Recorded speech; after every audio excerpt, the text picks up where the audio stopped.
Hello, everybody. Welcome to another SDR Mastery course. In this one, I want to talk about messaging high-level executives. And the lesson I want to share with you is that your email is proportionally good to how helpful it is to the executive.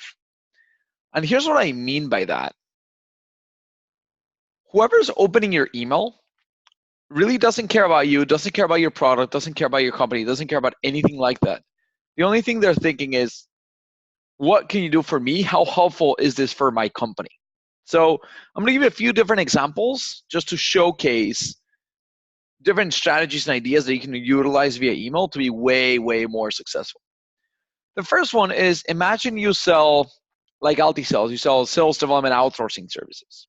So one possible email to write is to just send an email that says, hey, John, we do sales development outsourcing.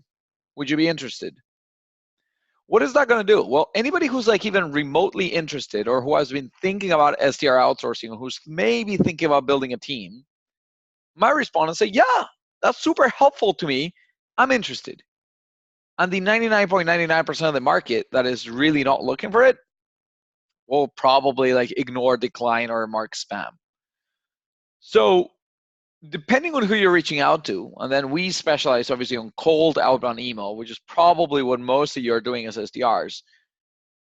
You got to make sure that your message is broad enough but helpful enough, right? If you're inbound lead response and you're looking at intent data of everybody looking for sales development outsourcing, maybe that's a good email to send and that'll have high success. But if not, how do you determine what's a good email and what's a bad email, right?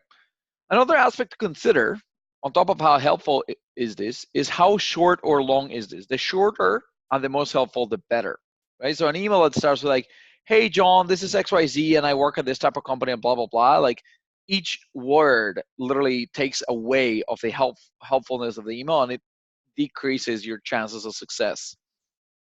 So potentially a better email might be to try to understand what do they care about, what are they trying to like accomplish or stuff like that. So imagine that we are selling something to an SDR, right? If I send you an email and I say, hey, would you be interested in buying a sequencing tool?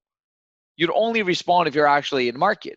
But if I say, hey, SDR, we're sharing some best practices on cold calling, would you be interested? Maybe that's something that many of you want to attend, regardless of if you're buying a sequencing tool or not. And perhaps if we're good enough at a demo, when we're showing you that demo of best practices for cold calling, we say that one of the best practices is to use cold dispositions. And for cold dispositions, you actually should use a cadence tool. And the cadence tool we recommend is Outreach. So therefore, maybe after that webinar, you're like, holy shit, or after that, like, best practices we're sharing online via screen share, even if it's one-on-one, you'd be like, holy cow, yeah, I totally need a cadencing tool. But you don't start selling the product, you start selling the insights. You start selling, I get you hooked by telling you what interesting things you're going to get from this meeting. So go back, look at your emails, look at your cold calling scripts, look at your LinkedIn messages, and try to ask yourself, even if I'm not selling a product, why would anybody take this meeting? Is this helping them? If so, how? And try to rethink your strategy. Hope you find this helpful. And if you have questions, ping me on LinkedIn or leave them below. And I try to help even further. Best of luck.